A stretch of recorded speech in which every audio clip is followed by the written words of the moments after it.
Okay, done. Motion of centre of मास पर आ जाते हैं। एनसीईआरटी में डिस्कस किया गया है सेंटर ऑफ मास की जो मोशन है। देखिए, मोशन से ही बनता है सेंटर ऑफ मास का जो ये फॉर्मूला है, ये लीनियर मोमेंटम से ही बनता है।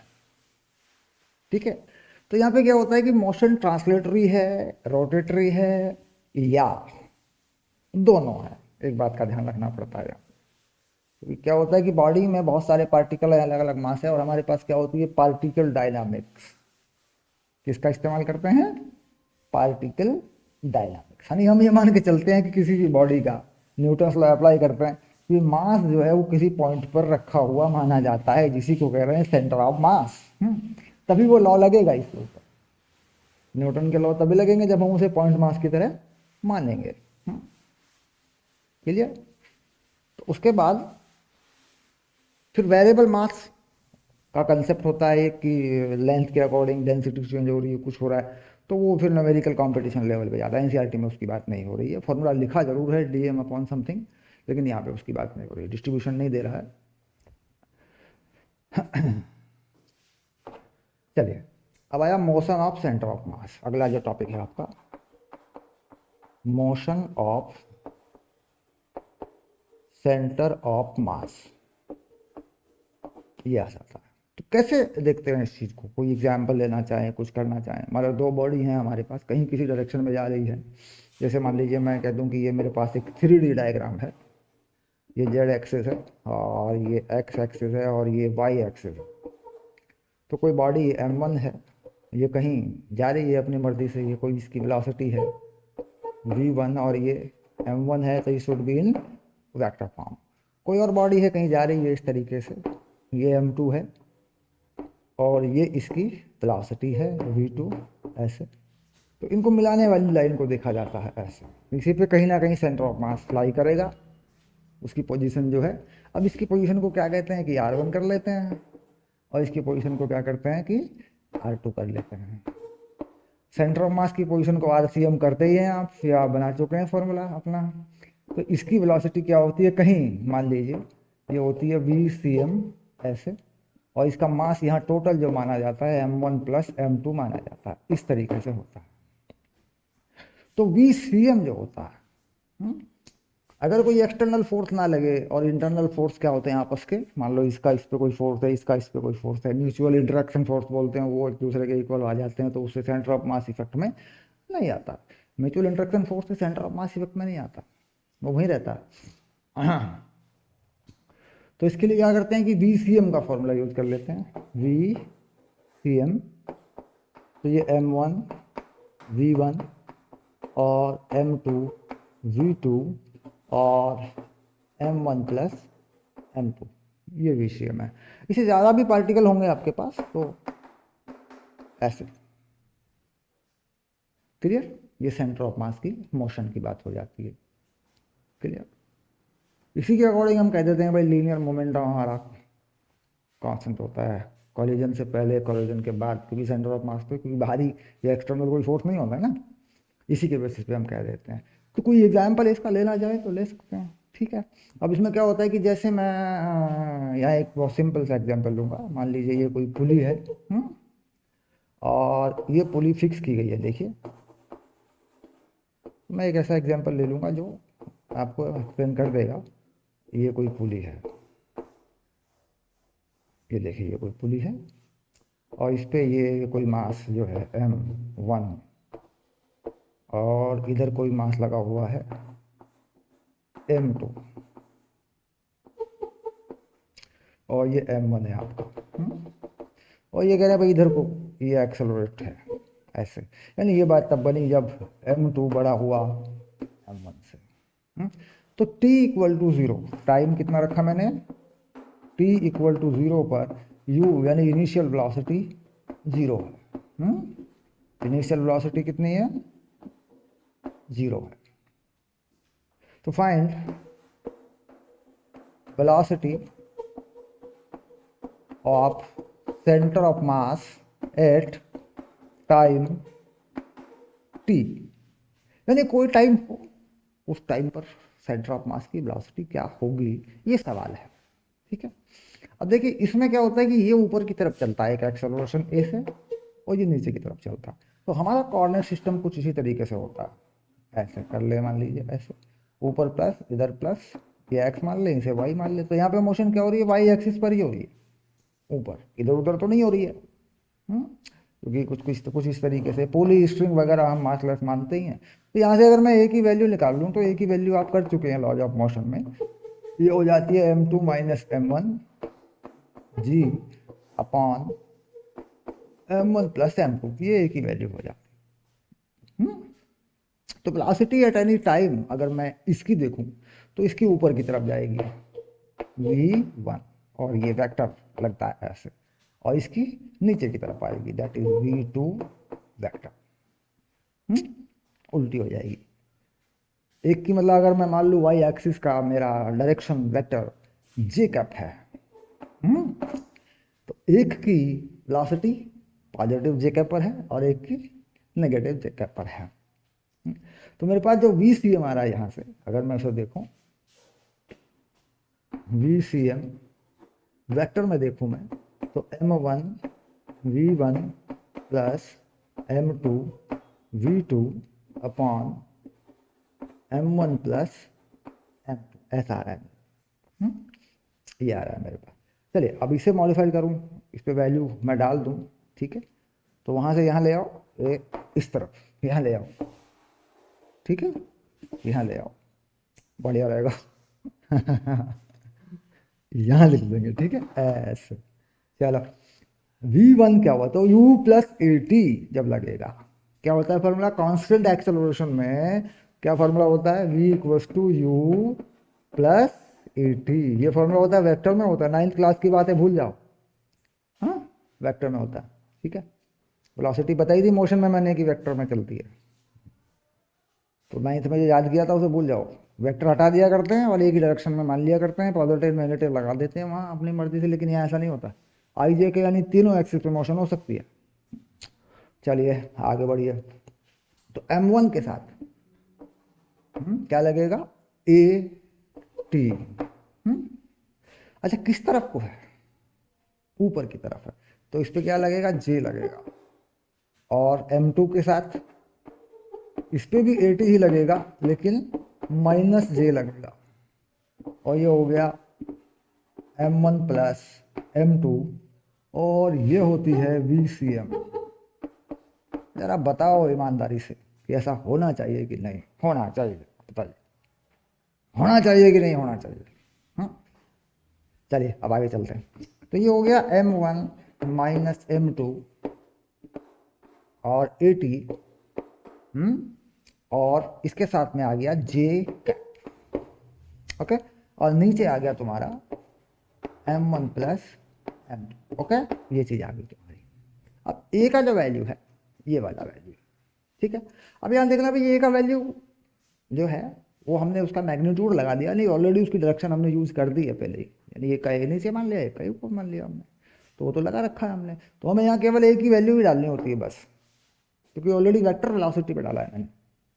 अगर एक्सेलरेशन पे डालूंगा तो भी माइनस आ जाएगा, है ना, क्योंकि फिर इसमें आया तो नहीं आएगा, इसकी वजह से आएगा, एक ही वजह से जो माइनस आया एक ही तो आया है, एक का एक नीचे की तरफ है वेलोसिटी। अब एक ही वैल्यू अगर इसमें डाल दूं तो ये चीज़ कैसी आ रही है, जरा देखिए एक बार, m1 m2, वहाँ देखिए क्या है, m2 m1, तो इसका मतलब इसका स्क्वायर आएगा, माइनस अगर बाहर कॉमन ले लूँ तो स्क्वायर आएगा इसका। ये हो गया, माइनस बाहर निकाला मैंने, तो m1 माइनस m2 लिख दें या m2 माइनस m1 लिख दें, स्क्वायर में तो चूंकि माइनस बाहर निकाल दिया मैंने इसका, तो ये हो गया m2 माइनस m1 का स्क्वायर।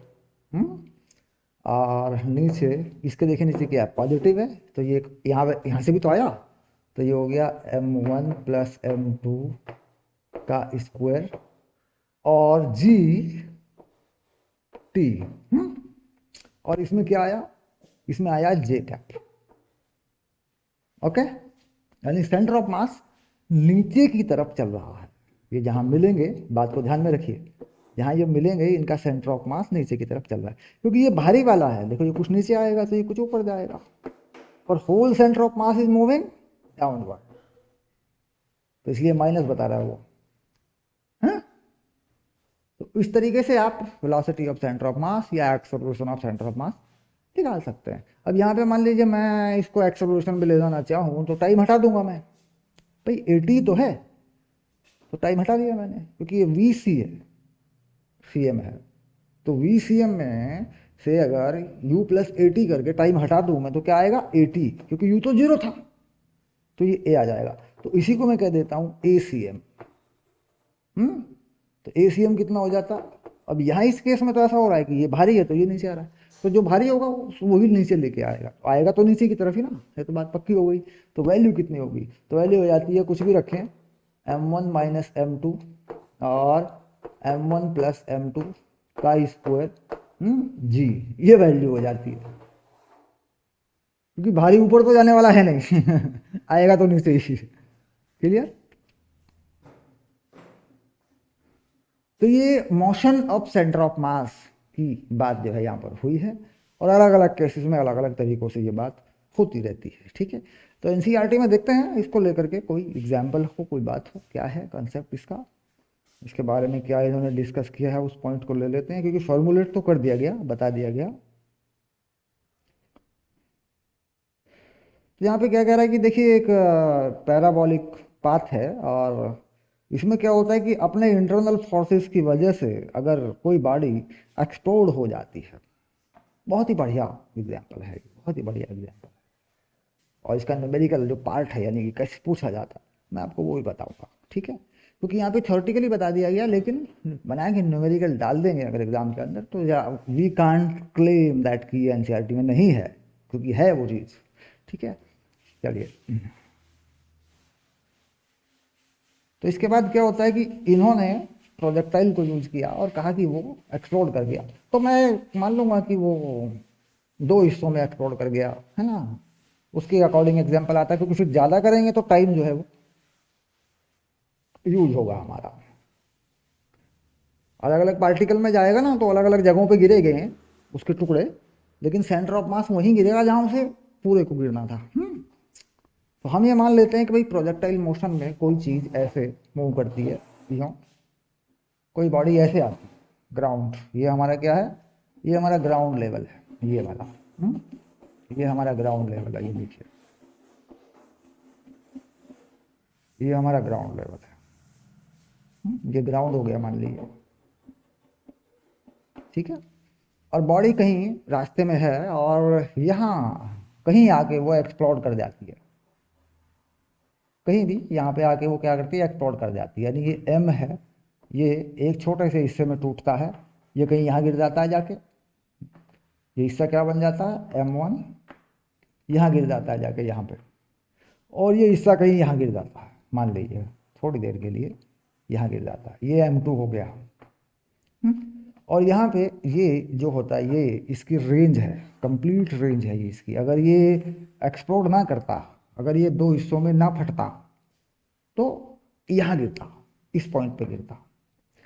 तो सेंटर ऑफ मास कहाँ पर है, तो मैंने कहा कि यहाँ से ये वाली चीज़ जो गिरी है, ये वाली चीज़ मान लीजिए, तो यहाँ से देखा जाता है, ये मान लीजिए x2 पे गिर गई है ऐसे, और ये वाली चीज़ कहाँ गिरी है, ये x1 पे गिरी है। ओके, और पॉइंट कहाँ पर है, रेंज पर है पॉइंट। तो मैं बड़े आसानी से बता सकता हूँ कि इनमें रिलेशन क्या होगा। तो मैं यहीं पर अगर, यानी यहाँ से कितने डिस्टेंस पर गिरेगा, तो यहाँ से इसका जो डिस्टेंस बनेगा इस वाले का, ये बनेगा r माइनस x2, ये बनेगा, देखिए ये m2 का बनेगा, यहाँ गिरेगा m2, और ये कहाँ गिरेगा, ये यहाँ गिरेगा। अगर इसकी बात मैं करूँ तो ये r प्लस x1 पर गिरेगा। तो ये कंसेप्ट बन जाएगा, तो बहुत कुछ समझ में आ जाएगा। तो लेकिन मैंने कहा भाई ये चीज़ जो है आपस में रिलेटेड है, यानी आर पर ही है सेंटर ऑफ मास, टुकड़े होने के बाद भी आर पर ही है, और ये भी कहा गया कि एक्स एक्सिस पे ही गिर गया, क्योंकि प्लेन पे हुआ। ऐसा हो जाता है कि इधर गिर गया वाई पे, इधर गिर गया वाई पे, तो भी लग जाएगा, वो फिर गिवन करेगा डाटा को। हमने तो ये माना है कि ये इसी प्लेन में फट गया, यानी एक्स एक्सिस पे ही गिरा है। तो छोटा क्वेश्चन बन जाता है, वो ऑब्जेक्टिव में जाता है, कंसेप्ट समझ में आ जाना चाहिए। क्योंकि बड़ा क्वेश्चन हो गया या बड़ी कैलकुलेशन होगी तो फिर टाइम लिमिट बाहर हो जाएगी उसकी, निकलता वो भी जाएगा 3D में, क्या दिक्कत है। ओ तो इसके बाद क्या करते हैं कि देखते हैं यहाँ पर कि सेंटर ऑफ मास यहीं पर गिरेगा। तो यानी जो m का सेंटर ऑफ मास है वो कहाँ पर है, वो r पर है। कंप्लीटली वो r पर ही है, रेंज पर ही है वो। ठीक, तो मैं क्या करता हूँ, थोड़ी देर के लिए इस पॉइंट को 0 0 मान लेता हूँ, थोड़ी देर के लिए मानूंगा 0 0। बस ये नया x एक्सिस और ये नया y एक्सिस बना। ठीक, तो सेंटर ऑफ मास यहाँ कहाँ पर है, थोड़ी देर के लिए मैंने इसे 0 0 माना, 0 पर है तो 0। अब इसे अगर मैं देखूं, इस वाली चीज को m2x2, m2x2 किस में है, माइनस में, तो माइनस m2x2 और वो प्लस में है m1x1 और टोटल मास क्या है m1 प्लस m2। और ये m है, m कितना है, m1 प्लस m2। देखिए तो कुल मिला के मेरे पास आ गया m1x1 इक्वल टू m2x2, ये आ गया मेरे पास। ऐसे एक रिलेशन मेरे पास बन के आ गया। यानी मुझे अगर एक पता हो तो दूसरा मुझे मालूम हो जाएगा। मुझे ये कहता है एक हिस्सा यहां गिरा, वो इतने किलो का था, इतने किलो में से दूसरा हिस्सा इतने किलो का बचेगा अपने आप ही, तो वो पूछेगा वो कहाँ गिरेगा, तो इस कंसेप्ट से देखेंगे। और रेंज बता देगा तो रेंज में से उससे प्लस या माइनस कर देंगे। हाँ, क्योंकि रेंज बता दी उसने तो रेंज में से उससे प्लस या माइनस कर देंगे। यहाँ पे एक को बताएगा दूसरा आ जाएगा, तो एक गिरेगा आर प्लस x1 पर, एक गिरेगा आर माइनस x2 पर। हाँ, तो जब न्यूमेरिकल कराऊंगा एक्स्ट्रा न्यूमेरिकल, तब मैं इसे लूंगा और फिर कई ऐसे सेंटर ऑफ मास लूंगा जो कंपटीशन लेवल पे पूछे जाते हैं। ठीक है, अलग अलग तरीकों से मोशन जो होती है, रिलेटिव मोशन का यूज भी हो जाता है सेंटर ऑफ मास में, तो वो फिर उस तरीके से लूंगा। बस एनसीईआरटी के अकॉर्डिंग यहाँ तक इतना काफ़ी है। अगर नॉर्मल क्वेश्चन बनता है तो इतना ही बनेगा, इसी बात पर बनेगा। ठीक है, और बन चुका है पहले भी। तो motion of centre of mass not more than it, acceleration, velocity या पोजीशन में चेंज या एक्सप्लोजन में चेंज। ठीक है, तो उसकी वजह क्या हुई कि ये बात वेरीफाई क्यों हुई, ऐसा क्यों हुआ, क्योंकि इसका जो सेंटर ऑफ मास है, whole mass of the system, there is no external force या no force change on it. पहले से फोर्स क्या है, इस पर ग्रेविटेशनल फोर्स लगा हुआ। तो जब वो टुकड़े फटे हैं, एक्सप्लोड हुए हैं, तब भी उन पर ग्रेविटेशनल फोर्स ही है। तो कोई एक्स्ट्रा फोर्स नहीं लगा। हाँ, इसके अंदर जो फोर्स लगे होंगे जिसके कारण इसमें विस्फोट हुआ होगा, एक्सप्लोड हुआ होगा, वो क्या है कि वो आपस में सभी मिलके जीरो हो जाते हैं। वो सारे फोर्स आपस में मिलके जीरो हो जाते हैं, एक्शन रिएक्शन हो जाता है उनमें। तो क्या होता है कि नेट फोर्स एक्सटर्नल, उसमें कोई चेंज मतलब वो बना नहीं है। पहले से लगा था ग्रेविटेशनल एक्सेलरेशन, वही फोर्स या वही एक्सेलरेशन अभी भी उन टुकड़ों पर है जो गिर रहे हैं।